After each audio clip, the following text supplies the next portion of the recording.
Bien, ¿nos podría platicar respecto a la noción de paradigma y cuál es su relación con la noción también de modelo educativo? Bueno, la noción de paradigma surge en los años 60 a partir de un texto que fue elaborado por un epistemólogo o teórico de la ciencia que se llamaba Thomas Kuhn, en un libro fundamental, una obra clásica dentro del campo de la epistemología contemporánea, que es la estructura de las revoluciones científicas. El problema que estaba intentando dar cuenta o pretendía resolver Thomas Kuhn tenía que ver con la idea de por qué hay cambios en la historia. Es decir, qué es lo que hace que haya cambios en el desarrollo del conocimiento científico históricamente. Es decir, por qué en un momento dado una manera de entender, de explicar, de comprender y de dar cuenta de los hechos del mundo real se hace de una determinada manera y cuáles son los motivos que en un momento dado inciden para que se dé este cambio. Para ello él, como físico, y por la fuerte influencia que tuvo en el contexto histórico en el que él vivió, fundamentalmente con el Círculo de Viena o la escuela neopositivista, bueno, él intentó, a diferencia por ejemplo de Karl Popper, que planteaba un modelo sustentado a partir de su noción de conjetura y de refutación, él lo que intentó plantear es incluir el elemento subjetivo y psicológico como un elemento fundamental para poder entender y comprender las transformaciones que se dan en el campo de la ciencia básica. Y bueno, a partir de ello, él creía o consideraba que lo que regularmente permite el desarrollo o el no desarrollo en el campo científico es precisamente esta noción de paradigma, que la podemos entender como un modo de hacer, de construir, de explicar, de dar cuenta de los hechos, de utilizar una determinada metodología, determinadas herramientas que en un momento intentan dar respuesta a un problema específico. Esta noción, que originalmente fue empleada con esa intención, posteriormente ha sido desplazada a otros campos disciplinares que, sustentados precisamente en cómo esta idea de paradigma como un modo de hacer, de comprender y de interpretar los hechos, tiene que ver con los modos de hacer y de interpretar y de construir en otros campos disciplinares. Es decir, en el caso de los modelos educativos, tendría que ver precisamente con una lógica que en un momento dado genera estrategias, métodos y instrumentos que son aplicables dentro de un campo específico. Y en el caso de la educación, y particularmente de la noción de modelo educativo, pues se referiría precisamente a todos esos componentes que sustentan epistemológica, filosóficamente e instrumentalmente una manera de observar, de pensar, de reflexionar el hecho educativo y de generar algunas formas de aplicarlo en las realidades específicas que tendrían que ser las propias del aula. Bien, y respecto a lo que estábamos platicando hace un momento sobre cómo es la correspondencia entre el paradigma, el modelo y un elemento más que sería el currículum, ¿depende uno de otro o hay alguna relación de correspondencia entre ellos? Históricamente lo que se ha hecho es precisamente operar en una perspectiva de corte positivista, lineal o nomotético-deductiva para otros públicos, en donde precisamente pareciera que habría que partir de un conjunto de principios a manera de premisas para que a partir de esos principios se puedan derivar o deducir algunos planteamientos a nivel hipotético de cómo operar y de cómo hacer funcionar, en este caso, la noción de modelo. Es decir, se parte de la idea de que en un principio se requiere establecer como los elementos fundacionales de una perspectiva o de un horizonte teórico-metodológico, para que a partir de esos principios uno pueda derivar las estrategias y el uso de algunas herramientas que tentativamente pretenden ser coherentes y ser pertinentes a estos principios. Es decir, hay una idea de que la coherencia de estas estrategias y de estos principios que sean aplicados, en este caso en el campo educativo, dependería en gran parte de la claridad en los principios de aplicación que tienen precisamente por su intención fundacional estos elementos. Esto, en un sentido teórico, podría ser interesante, pero la realidad nos dice otras cosas. Es decir, la realidad nos muestra que regularmente los sujetos se apropian de diversas maneras de estos principios de sustentación teórico-metodológica, y que en un momento dado la realidad, que es mucho más compleja, les presenta otro tipo de necesidades y de requerimientos que los obligan a no circunscribirse a esos principios y echar como la mirada a otras formas de pensar y de hacer lo que correspondería a la acción educativa, pero no siempre sustentada en ese principio fundacional que pretenden los modelos. Es decir, no es que en un momento dado tengamos que partir de la perspectiva fundacional, luego de ello derivar los principios y de los principios ir a la práctica real. Si generalmente los contextos en donde se desarrollan nuestras prácticas difieren mucho de esa visión lineal que generalmente los modelos cerrados y de carácter deductivista le plantean a los sujetos en su quehacer cotidiano. Bien, en este sentido, entonces, pudiéramos decir que el modelo definirá el currículum. Teóricamente es la pretensión del modelo, es decir, que haya ese principio de correspondencia y de coherencia entre los principios y la manera de estructurar y de implementar el desarrollo curricular. Pero el problema no es tanto un problema teórico, es un problema más de corte práctico. Es decir, porque los sujetos que aplican o implementan el currículum regularmente viven en contextos diferenciados que atienden a universos o públicos diferenciados, y eso les demanda en un momento dado hacer adaptaciones curriculares que en un momento dado tendría que ver con esta idea de Jimeno Sacristán, de cómo cada profesor implementa y elabora su propio desarrollo curricular. Es decir, cada quien en su práctica educativa implementa y adapta de acuerdo a la epistemología y a la concepción implícita que cada profesor o cada instructor o cada conductor de proceso educativo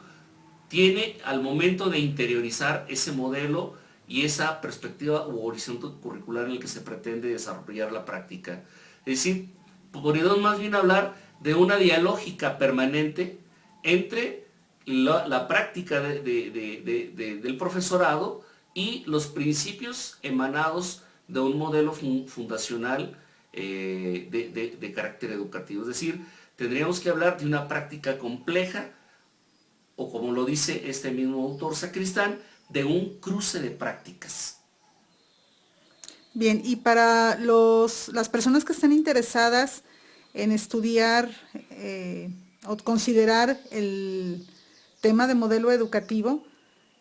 como parte de sus trabajos de investigación, ¿cuáles serían las diferentes perspectivas que se pudieran tener desde la noción de modelo? Yo creo que sí es importante que por lo menos los profesores utilicen esa idea que algunos teóricos europeos han empleado sobre la noción de pensamiento implícito,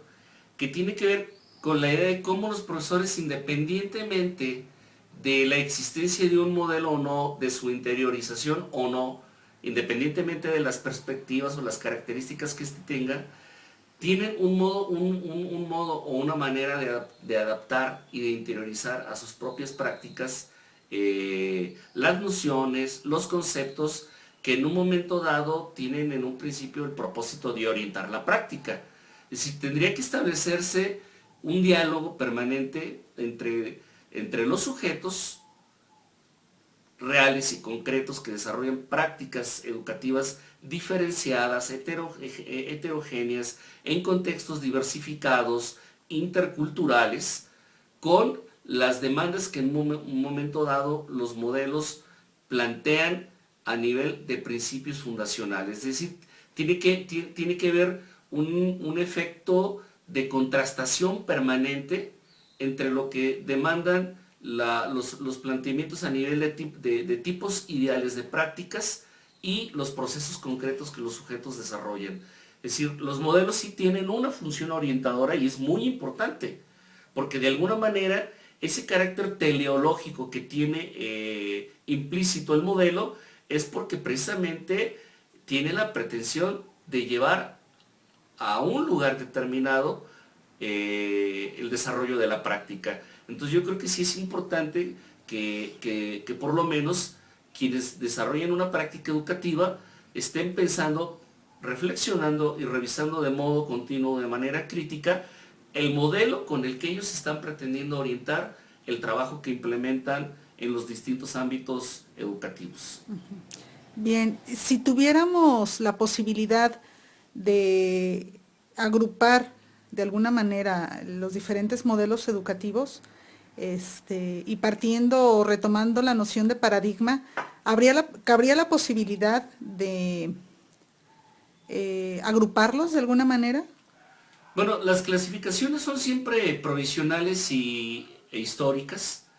responden a determinados patrones. Hay siempre un modelo epistemológico que subyace detrás de las mismas.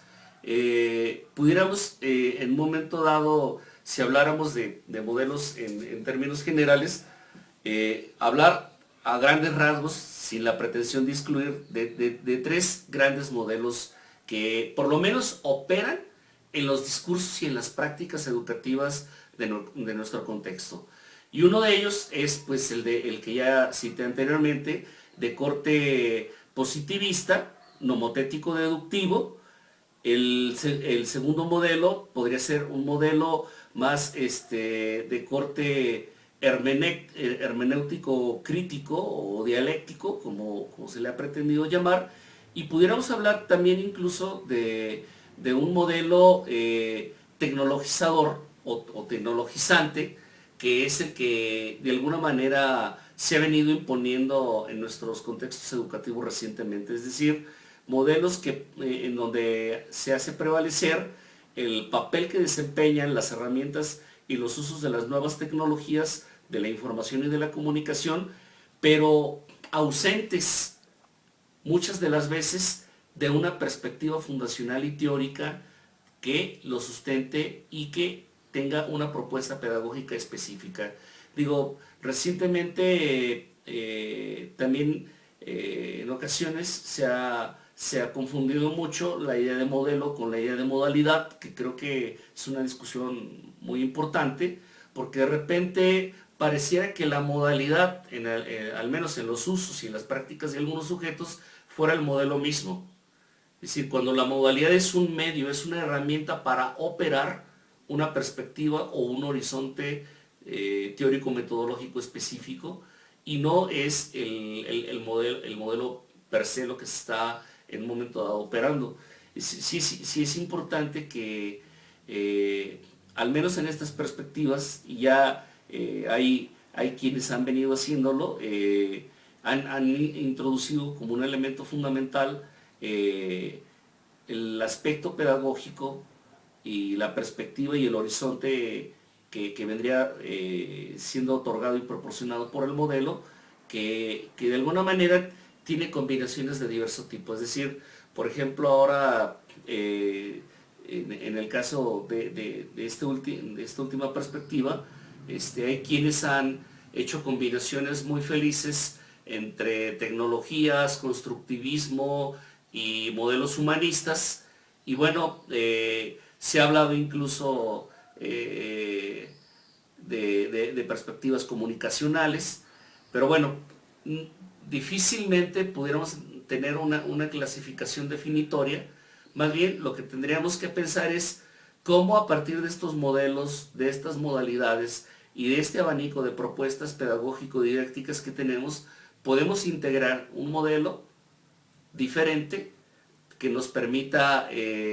seguir conservando el elemento comunicativo, humanista y emancipador que la sociedad en estos días requiere. Bien. Desde su perspectiva, ¿el modelo debería de obedecer entonces a la práctica docente o la práctica docente debería de estar permeada por el modelo? A mí me parece que debe haber un juego dialógico entre ambos. Es decir, los modelos son provisionales, históricos y en consecuencia finitos.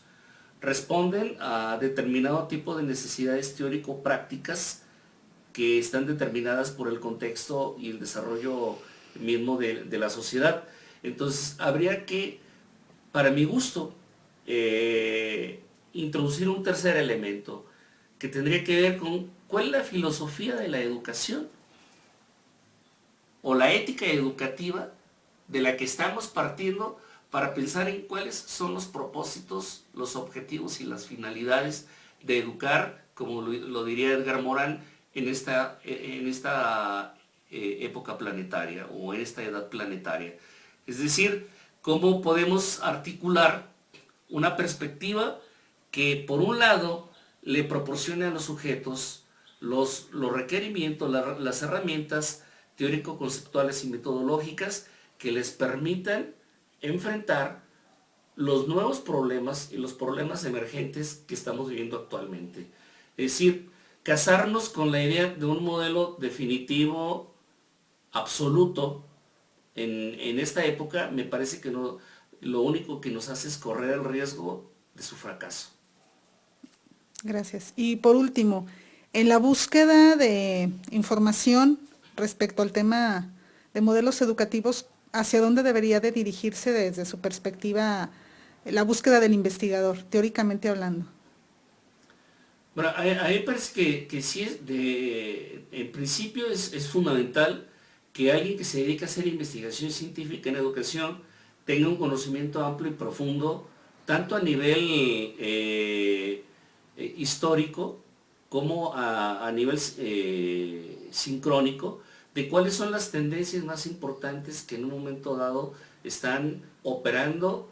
y determinando el devenir y el decurso de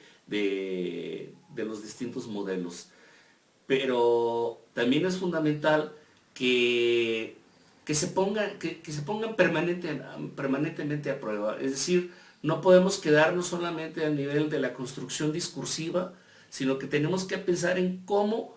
estas distintas tonalidades discursivas podemos ponerlas a prueba permanentemente en la acción educativa. Es decir, esto requeriría, por un lado, de que sí efectivamente hay que tener un arsenal conceptual importante que nos permita situarnos, que nos permita como investigadores saber en qué contexto nos estamos moviendo, quiénes son nuestros interlocutores, frente a qué posicionamientos estamos en un momento dado, por decirlo así, discerniendo, combatiendo, discutiendo o estableciendo diferencias, porque eso precisamente nos permite reposicionar y plantear con claridad la perspectiva que podemos ofrecer en el campo de la investigación. Bien. Bueno, pues algo que desea agregar. Gracias.